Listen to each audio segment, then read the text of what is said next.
Assalamualaikum warahmatullahi wabarakatuh. Pada kesempatan kali ini, kami dari kelompok 3 akan mempresentasikan tentang pendapatan per kapita dan distribusi pendapatan nasional. Anggota kelompok kami yang pertama ada saya sendiri, Anjanet Dona, nomor absen 4. Kemudian ada Fabian Rafki Wijaya, nomor absen 12. Ada Harlan Atala Ramdan, absen 14. Ivana Amelia, absen 15. Dan juga Fania Iren, absen 36.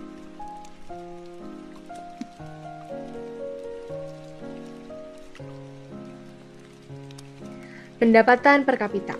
Pendapatan per kapita adalah pendapatan rata-rata penduduk suatu negara pada periode tertentu. Variabel yang digunakan untuk menghitung pendapatan per kapita adalah produk domestik bruto, pendapatan nasional, dan juga jumlah produk. Secara sistematis, rumus penghitungan pendapatan per kapita adalah sebagai berikut. PDB per kapita sama dengan PDB tahun tersebut dibagi dengan jumlah penduduk pada tahun tersebut.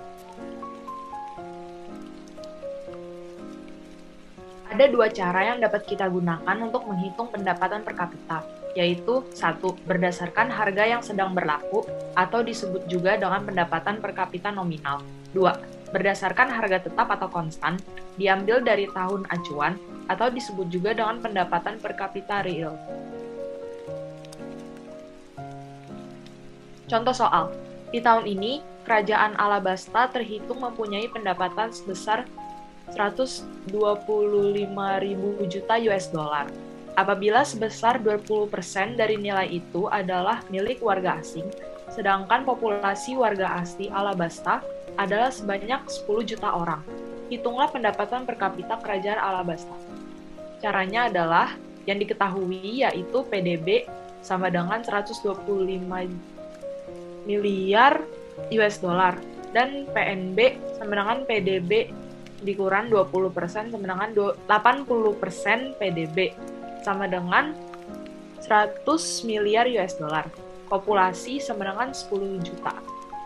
IPC sama dengan PNB per populasi sama dengan 100 miliar per 10 juta sama dengan 10.000 US dollar.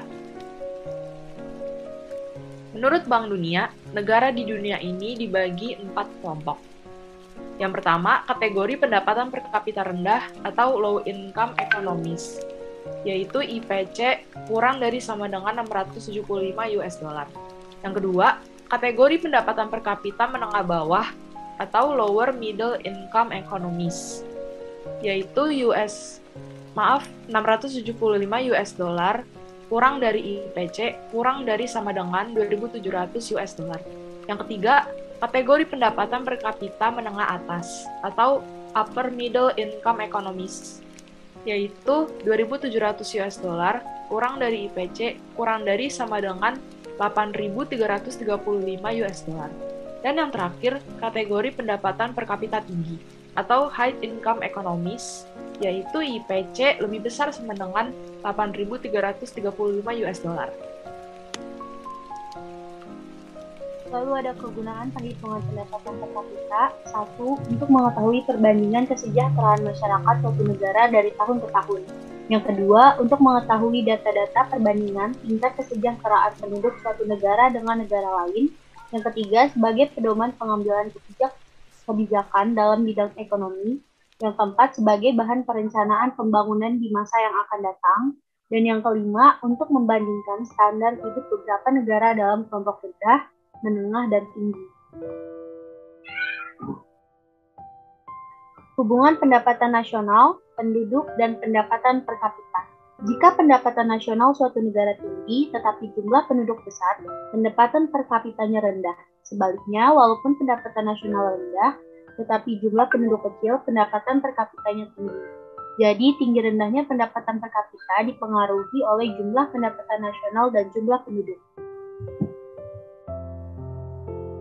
Distribusi pendapatan. Distribusi pendapatan nasional merupakan unsur penting untuk mengetahui tinggi atau rendahnya kesejahteraan atau kemakmuran suatu negara. Distribusi pendapatan yang merata kepada masyarakat akan mampu menciptakan perubahan dan perbaikan suatu negara seperti peningkatan perubahan ekonomi, pertumbuhan ekonomi, pengentasan kemiskinan, mengurangi pengangguran, dan sebagainya.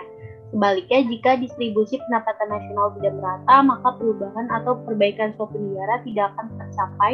Hal seperti ini akan tunjukkan adanya ketimpangan. Distribusi pendapatan. Distribusi pendapatan dibagi dua, yaitu koefisien Gini dan kurva Lorenz, sama menurut Bank Dunia. Distribusi pendapatan, koefisien Gini dan kurva Lorenz. Koefisien Gini adalah ukuran ketimpangan pendapatan agregat yang angkanya berkisar antara 0 sampai 1. Kurva Lorenz. Kurva Lorenz adalah kurva yang menggambarkan hubungan antara distribusi jumlah penduduk dengan distribusi pendapatan. Semakin kurva Lorenz, maka ketimpangan semakin tinggi. Koefisien Gini. Semakin tinggi atau besar indeks Gini, maka semakin tinggi tingkat ketidakmerataannya. Distribusi pendapatannya tidak merata, dan semakin kecil indeks Gini, maka semakin rendah tingkat ketidakmerataan. Distribusi pendapatan semakin rata. Nilai koefisien X. X sama dengan 0. Distribusi pendapatannya merata sempurna. 0 kurang dari X kurang dari 0,4. Distribusi pendapatannya tingkat ketimpangannya rendah. 0,4 kurang dari X kurang dari 0,5 tingkat ketimpangannya sedang. 0,5 kurang dari X kurang dari 1 tingkat ketimpangannya tinggi. X sama dengan 1 tidak merata sempurna atau dikuasai oleh satu pihak. Pilihan langkah kebijakan dalam distribusi pendapatan. A. Pembayaran langsung serta penyediaan barang dan jasa seperti program bantuan tunai langsung dan sembako bersubsidi proyek kesehatan masyarakat di daerah pedesaan dan pinggiran kota air bersih dan listrik di daerah terpencil. B. Tingkatkan aset kaum miskin berupa reformasi pertahanan atau reformasi agraria. C. Penerapan pajak penghasilan progresif. Sekian dari kelompok kami. Bila ada kesalahan dalam mengucapkan kata, wassalamualaikum warahmatullahi wabarakatuh.